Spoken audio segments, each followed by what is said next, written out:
அனைவருக்கும் இனிய வணக்கங்கள். நான் உங்கள் ஆஸ்ட்ரோ சரவணன். இன்றைய காணொளியில் நாம் காண இருப்பது மதில் சுவர் காம்பவுண்ட் அமைக்கும் முறை. வடக்கு கிழக்கு பார்த்த மனைகளுக்கு முதல் வேலையாக 3 பக்கமும் மதில் சுவரை கட்டிய பிறகு வீடு கட்டுவது மிக நல்லது. இவ்வாறு முன்கூட்டியே மதில் சுவர் கட்டினால் பக்கத்து மனையின் தோஷம் பாவிக்காது, வீடு வேலை வேகமாக நடக்கும். தெற்கு மேற்கு பார்த்த மனைகளுக்கு வீடு கட்டிய பிறகு மதில் சுவர் கட்டுவது நல்லது. காரணம், வடகிழக்கு பகுதி அடைக்கப்படாமல் இருக்கும். அதேபோல் பெரிய வீடு கட்டுபவர்கள் முன்பக்கம் மறைத்து கட்டுவது திருஷ்டி தோஷம் இல்லாமல் பாதுகாக்கும். மதில் சுவர் உங்கள் வீட்டிற்கு மட்டுமல்ல, வாஸ்துபடி உங்களுக்கும் பாதுகாப்பு. ஒவ்வொரு வீட்டிற்கும் மதில் சுவர் என்பது மிக மிக முக்கியமானதாக கருதப்படுகிறது.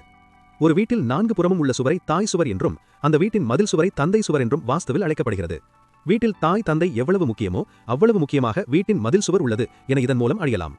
நம் வீட்டிற்கு மதில் சுவர் இல்லாத போது நமக்கு தென்மேற்கில் உள்ள வீட்டின் அமைப்பில் அவர்களின் வடகிழக்கு கீழ்நிலை தொட்டி நமக்கு தென்மேற்கு பள்ளமாக அமைந்து நமக்கு பாதிப்புகளை ஏற்படுத்தும். மதில் சுவர் அமைக்கும் போது கவனத்தில் கொள்ள வேண்டிய விஷயங்கள். மதில் சுவர் பொது மதில் சுவராக அமைக்கக்கூடாது. மதில் சுவர் அமைப்பதால் குளம், கிணறு ஆகிய அமைப்புகளின் பாதிப்புகள் குறையும். மதில் சுவரை ஒட்டி துணை கட்டிடம், கார் பார்க்கிங், நாய்க்கூண்டு போன்றவற்றை அமைக்கக்கூடாது. மதில் சுவரின் மேல் வீட்டின் பில்லர் ஒட்டியவாறு அமைக்கக்கூடாது.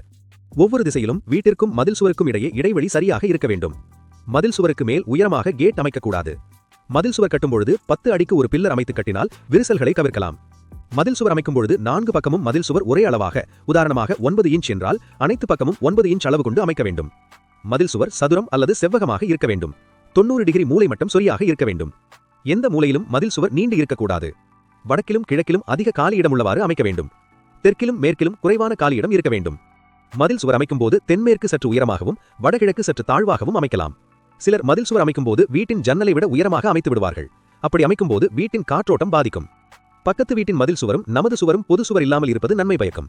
வீட்டை சுற்றிலும் 4 புறமும் காம்பவுண்ட் சுவர் இருப்பது நல்லது.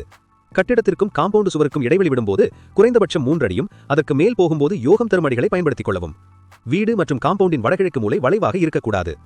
வடக்கு கிழக்கு காம்பவுண்ட் சுவரின் மேல் பூந்தொட்டி வைக்கக்கூடாது. காம்பவுண்ட் கேட் என்பது உச்சப்பகுதியிலேயே அமைக்க வேண்டும். தெற்கு மேற்கு மனைகாரர்கள் பிரம்மாண்டமாக வெயிட்டாக கேட் அமைத்துக் கொள்ளலாம். வடக்கு கிழக்கு மனைகாரர்கள் பிரம்மாண்டமாக வெயிட்டாக கேட் அமைக்கக்கூடாது. தெற்கு மேற்கு மனைகாரர்கள் 5 அடிக்கு மேல் உயரமாக கேட் அமைத்துக் கொள்ளலாம். வடக்கு கிழக்கு மனைகாரர்கள் 4 அடிக்கு மேல் உயரமாக கேட் அமைக்கக்கூடாது. காம்பவுண்டின் 4 மூலைகளும் அடைபட்டு இருக்கக்கூடாது. கடைசி பட்சமாக தென்மேற்கு பக்கம் பரவாயில்லை என்று சொல்லலாம். ஆனாலும் அது தவறுதான். முக்கியமாக பாத்ரூம், டாய்லெட் அமைக்கக்கூடாது. நன்றி.